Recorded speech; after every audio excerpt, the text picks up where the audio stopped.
Hey there, fellow wrestling fans. WWE Night of Champions comes to us this Sunday, September 21st from Nashville, Tennessee. We will, of course, be watching on the WWE Network and live tweeting. Follow us on Twitter, @TheSteelCage. Let's get right to it, shall we? First off, we have Mark Henry, who, by the way, looks to be in amazing shape, defending us against the notorious Vladimir Putin and his evil henchman, Alexander Rusev. The Bulgarian brute Rusev has defeated all comers since he's debuted in the WWE earlier this year. The latest of whom, Jack Swagger, actually fell to Rusev on multiple occasions. Can the hero of the Russian Federation be stopped? Unfortunately for the good old US of A, I don't think it happens this Sunday. Mark Henry will fall to Rusev, which clearly means that the United States will fall to Russia soon thereafter. Hey, at least they've got good vodka. Rusev Crush! Next up, we have Chris Jericho taking on Randy Orton. Chris Jericho came back to WWE a few months ago with his sights set on Bray Wyatt. But in the end, over the course of quite a few bouts, Chris Jericho did not come away successful. Conveniently, Jericho became an easy target for the Viper Randy Orton as he sat in the back locker room area, clearly dejected after losing in a cage match to Bray Wyatt. Now, it's widely known that Chris Jericho is heading back out on tour with Fozzy. It's something that he's even brought up on his podcast as of late. So to that end, it seems as if the outcome's pretty much written in stone, with Randy Orton coming out on top. So the question becomes less of one about who will win, but will this match be entertaining even if we know what the outcome most likely is? I think so. Randy Orton as of late has been doing some of his best work in the ring, as we've seen him pretty much literally carry guys like Roman Reigns in the ring. In the end, look for Chris Jericho to be flat on his back when the lights go out on this chapter of his career. In the last of the matches of the non-title undercard, we have Roman Reigns versus Seth Rollins. This one goes back quite a ways to the destruction of the Shield earlier this year. But really, we saw this match on Raw this past week as a special preview for Night of Champions. And it was a match in which Roman Reigns came away the clear and easy victor. Gotta say, color me disinterested. When are we gonna get Dean Ambrose back from filming that movie? My goodness. In the end, I do think Seth Rollins finds a way to win over Roman Reigns. Whether it's by himself, whether he has the Demon Kane, Corporate Kane helping him, or through some other nefarious means. On to the championship matches. The United States Championship sees Sheamus defending against Cesaro. Regardless about how we feel about Sheamus, and the United States Championship for that matter, I think this one's going to deliver. We're going to see a powerhouse from Ireland versus the Swiss Superman in the middle of the ring. And these two guys are the type who really like to put their bodies on the line when they go. Look for test of strength after test of strength, and feat of strength after feat of strength in this match. In the end, I think Cesaro's likely to be the winner, as this belt needs a little bit of a kick in the ass to make it interesting once again. Speaking of uninteresting championships, the WWE Tag Team Championship match features the Usos defending against Goldust and Stardust. Yes, Goldust and Stardust.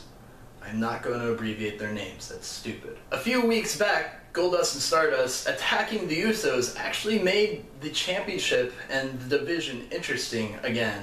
A simple move, but it has lasting effects, I think. Goldust and Stardust have been on the search for the Cosmic Key, which potentially means the WWE Tag Team Championships. I guess we'll find out the answer if they're still searching for the Cosmic Key after they win this Sunday at Night of Champions. The Intercontinental Championship sees champion Dolph Ziggler defend against The Miz. Now, The Miz has struggled quite a bit in the ring since he lost the Intercontinental Championship to Dolph Ziggler.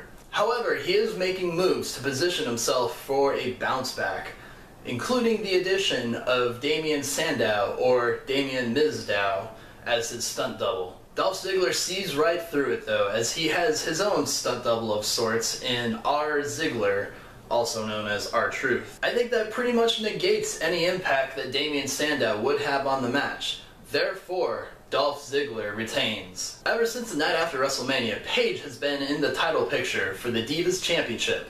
AJ Lee has been by proxy, and ever since her return, it's been nothing but the two of them going back and forth over the title. I think the two of them may have been a bit consumed by their rivalry, as they've failed to recognize other competition up and coming for the Divas Championship.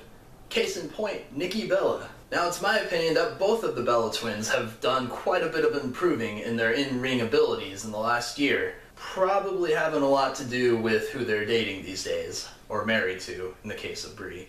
And honestly, I think Nikki Bella has a real shot at winning it, if it's not for her sister. Brie Bella's made a point of fighting back against Nikki Bella, and I don't think she's gonna stand for it. Look for Brie to negate Nikki, and Paige to come out on top of AJ in the end. On to the main event of the night, Brock Lesnar versus John Cena.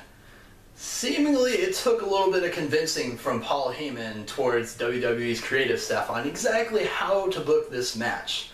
But in the end, it seems to have come together that it's a story of breaking John Cena's will and making him stoop to whatever means necessary to beat Brock Lesnar. On multiple occasions now, they've teased the possibility of John Cena acting like a Paul Heyman guy. But I think, truly, he's too proud to ever do that. Don't count on the heel turn, folks. John Cena may have gotten tougher, and he may have learned a thing or two about Brock Lesnar in the weeks after SummerSlam, but don't expect him to do everything that he needs to do to beat Brock Lesnar.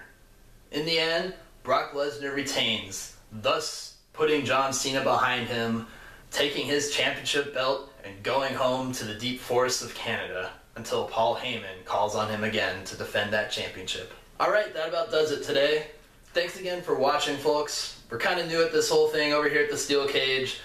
Any and all feedback is appreciated. If you have other ideas for things you'd like to see us do, by all means, leave a comment below. In the meantime, I do want to remind you that we do have a weekly podcast. Find us on iTunes, Stitcher, or whatever your favorite podcast app may be. We're the Steel Cage Podcast. Also, we still have shirts available. You can find them at ProWrestlingTees.com, like this Bullet Club one, or this fine TheSteelCage.com t-shirt. As a shortcut, just go to TheSteelCageShop.com to find that one. And take care of all of your awesome pro wrestling t-shirt shopping needs at the same time. Alright, that about does it for this one, folks. Thanks again for watching. Too sweet, me bro.